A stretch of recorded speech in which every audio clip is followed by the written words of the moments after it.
आप सभी को जय श्री कृष्णा। आज हम एक प्रसंग सुनेंगे।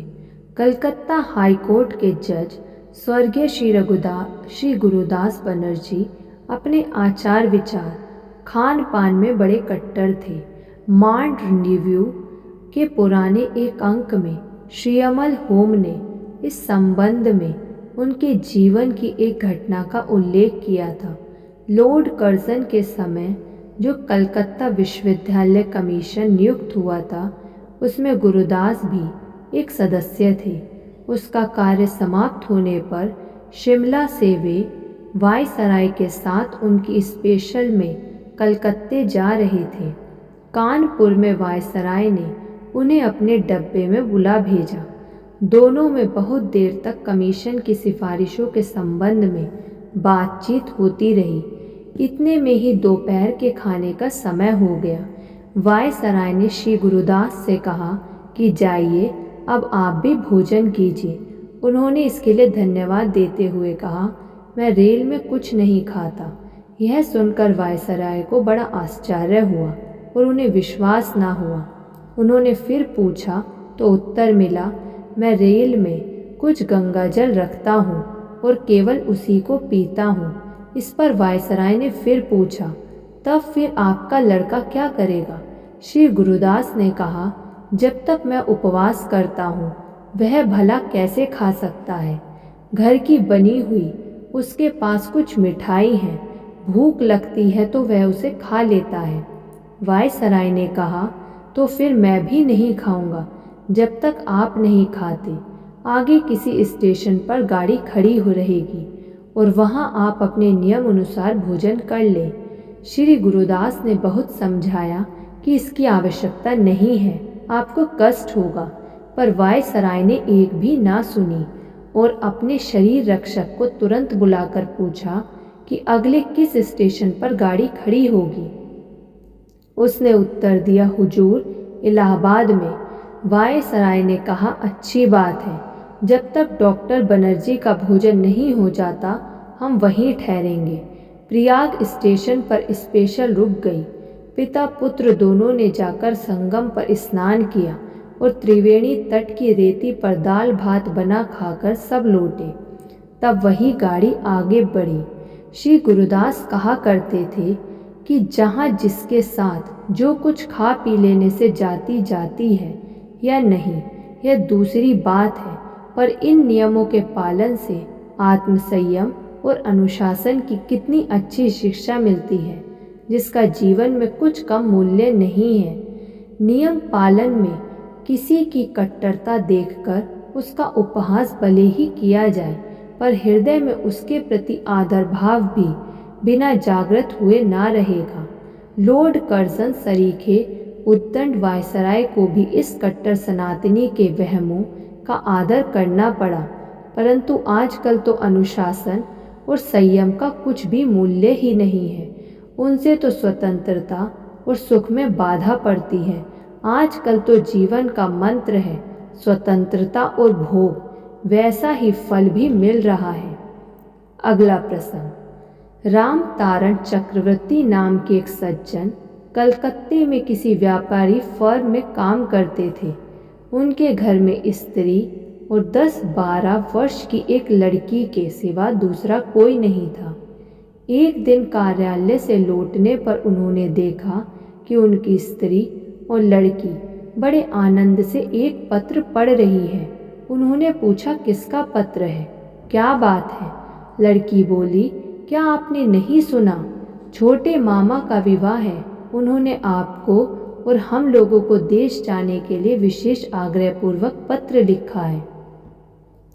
राम तारण बाबू प्रसन्न नेत्रों से अपनी स्त्री की ओर देखकर बोले, अच्छी बात है, चलो इतने दिनों बाद तुम्हारे छोटे भाई की एक व्यवस्था तो हुई, जरा पत्र तो देखूं। इतना कहकर वे पत्र पढ़ने लगे। विवाह का दिन 1 सप्ताह रह गया। राम तारण बाबू मालिक से कुछ दिनों के लिए छुट्टी लेकर देश जाने की तैयारी करने लगे। धीरे धीरे यात्रा का दिन आ गया। विवाह उत्सव में जाने के लिए उन्होंने सारे गहने तथा अच्छे अच्छे कपड़े साथ ले लिए। हावड़ा स्टेशन पर जाकर यथा समय ट्रेन पर सवार होकर वे देश की ओर चले। जिस स्टेशन पर उन्हें उतरना था वहां गाड़ी दोपहर को पहुंची। स्टेशन के उनकी ससुराल 11 मील दूर थी और बैलगाड़ी के सिवा वहां जाने के लिए दूसरी कोई सवारी ना थी। राम तारण बाबू एक बैलगाड़ी भाड़ा करके भगवान का नाम लेकर चल पड़े।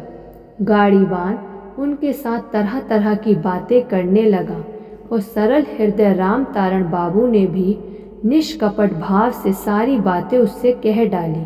यहाँ तक कि वे विवाह में जा रहे थे तथा साथ में गहने कपड़े तथा रुपए पैसे हैं, यह बात भी उनके मुंह से निकल गई। चक्रवर्ती महाशय यदि इन बातों के बीच में गाड़ीवान के मुंह की ओर विशेष ध्यान देकर देख लेते तो उन्हें मालूम हो जाता कि उसके दोनों नेत्र कितने कुटिल और हिंस्र भाव से भर गए हैं, परंतु अत्यंत सरल हृदय होने के कारण वे कुछ भी ताड़ ना सके। बैलगाड़ी धीरे धीरे एक वन के बाद दूसरे वन, एक मैदान के बाद दूसरे मैदान को पार करती हुई चली। राम तारण बाबू अपनी स्त्री और लड़की को नाना प्रकार के प्राकृतिक दृश्य दिखलाते हुए प्रसन्न चित्त से विभिन्न प्रकार की बातें करते रहे। इतने में गाड़ी वाले ने एक नदी के किनारे पहुंचकर गाड़ी को रोक दिया। नदी में उस समय बड़ी भयानक धारा बह रही थी।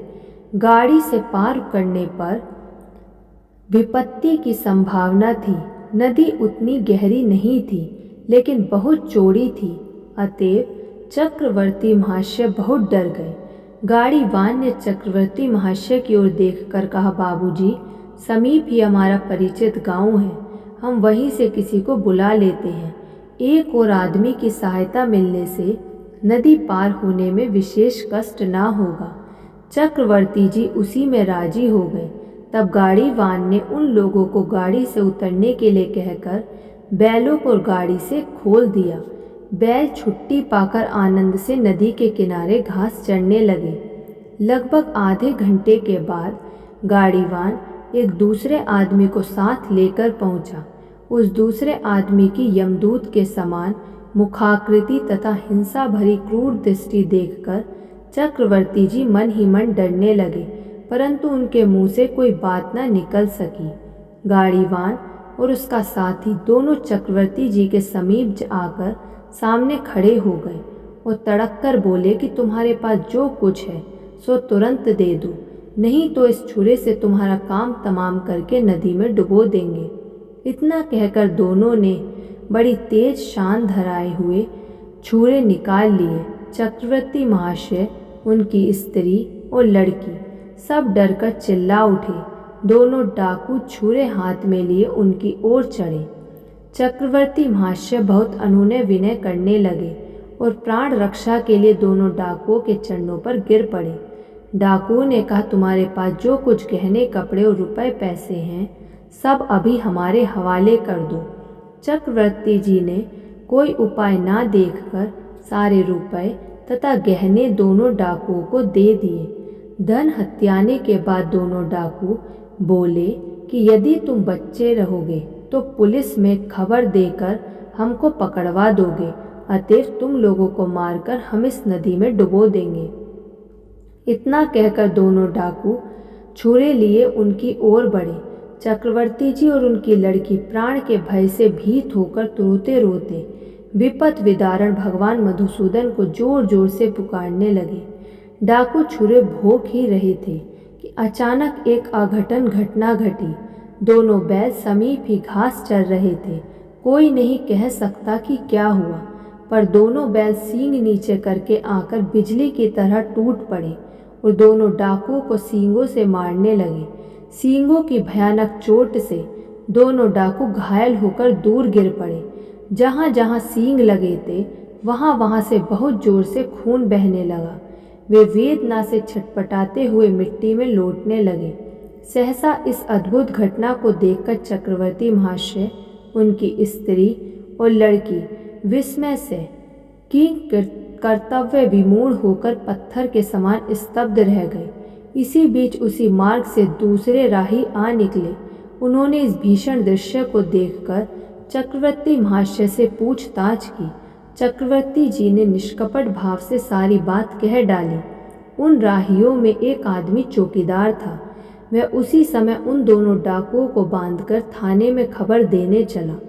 चक्रवर्ती जी ने दूसरे राहियों को सहायता से एक दूसरी बैलगाड़ी ठीक करके अपने गंतव्य स्थान की राह ली।